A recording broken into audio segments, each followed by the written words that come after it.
I am actually really excited for this. You know, Google, you kicked me out of Team Pixel, completely justified, not even mad because I don't know how I got in Team Pixel in the first place. But even though you don't want to send me free phones anymore, you're still taking my advice, which deep down means you still love me. Thank you, Google. But today we're talking a little bit about what Google's doing with the rest of the Pixel lineup, and if you've been watching my vids for a while, it's good moves. It's things I thought they should have been doing for a while now. Let's begin.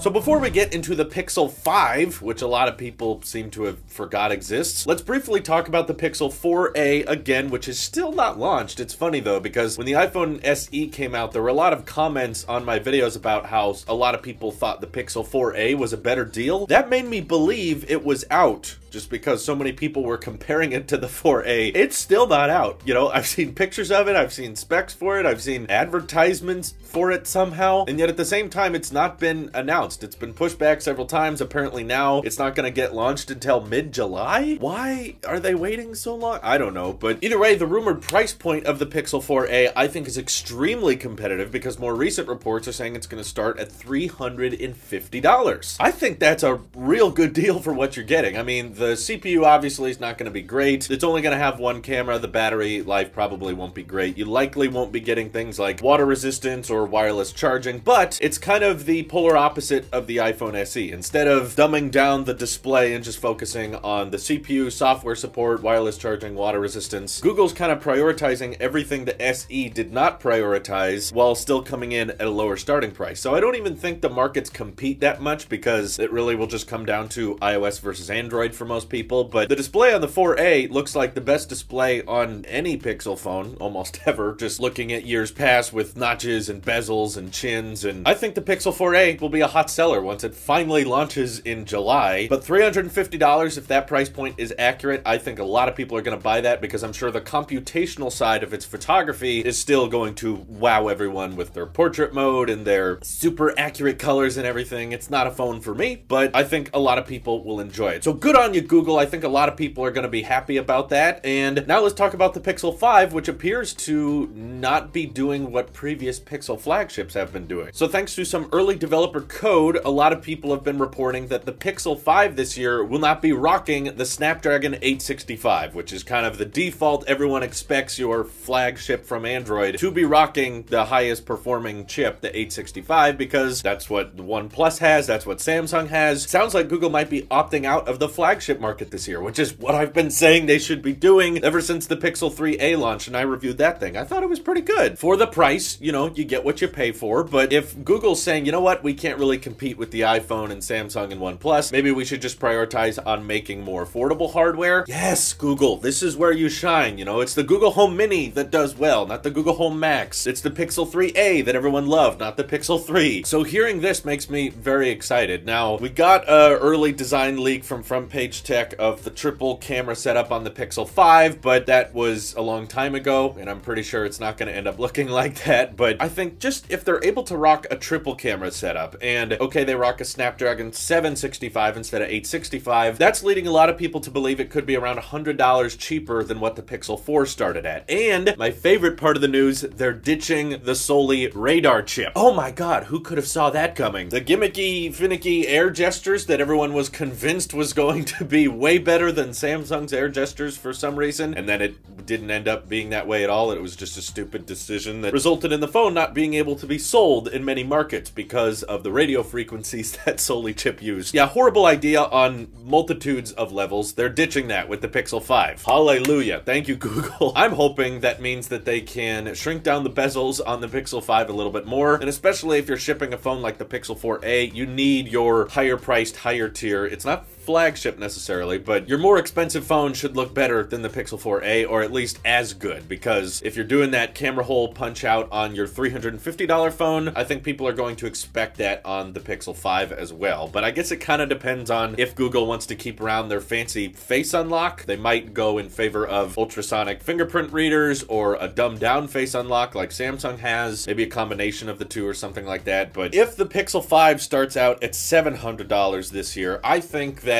positioning positions the Pixel lineup a lot better than they have in previous years, because people will not be comparing them to the flagships of our time like OnePlus phones and Samsung S20 series, although I guess the regular OnePlus 8 is at $700, but pretty sure regular OnePlus 8 would slaughter the Pixel 5 no matter what it has on it, even if the cameras on the OnePlus aren't that great. But I think Google needs to slowly make their way down, and the Pixel 5 sounds like it could be the first step towards that, in just making Google's hardware the affordable hardware that has really, really great computational features, and by not having to ship such premium hardware, they're able to save money, because that was always the hypocrisy to me watching the Pixel lineup over time, was that they always lacked a lot of hardware features that we expected on other Androids or even on the iPhone, in favor of, well, you don't need all that hardware when you have the smarts, because this phone is smart and it's got Google Assistant and it's got great computational features for photography, but it would still cost the same amount as Apple's hardware or Samsung's hardware. And it was like, if you're not going to have the hardware there, it should be for money-saving purposes. It should not just be because you don't need it and then you charge the same amount, because having a dedicated telephoto lens is always going to be better than AI zoom, which, you know, Google eventually came around on the telephoto lens, but they insisted for so many years that they did not need one, and they always changed their mind on things later, once again with the Soli chip. But if this means that by next year all Google phones will start at around $500 or less, I think that's better for everyone, because that's where Google belongs with the Pixel lineup, in the mid-range category. And they may still do some stupid things, and yeah, I'll rant about them if they do, but from what I'm hearing so far, it seems like Google is following my advice, and I'm very happy to see that, because that's where Pixel phones belong. What do you guys think of the Pixel 4a and Pixel 5 coming up? Feel free to hit me up over on Twitter, join my Discord, we can chat more about it there. This is your Appletrip here, and please check out the Tailosive podcast channel. We've been uploading all kinds of new video content to that. I may not be uploading for the next couple days, so there's plenty of content to catch up on over there. I'll see you in the next one.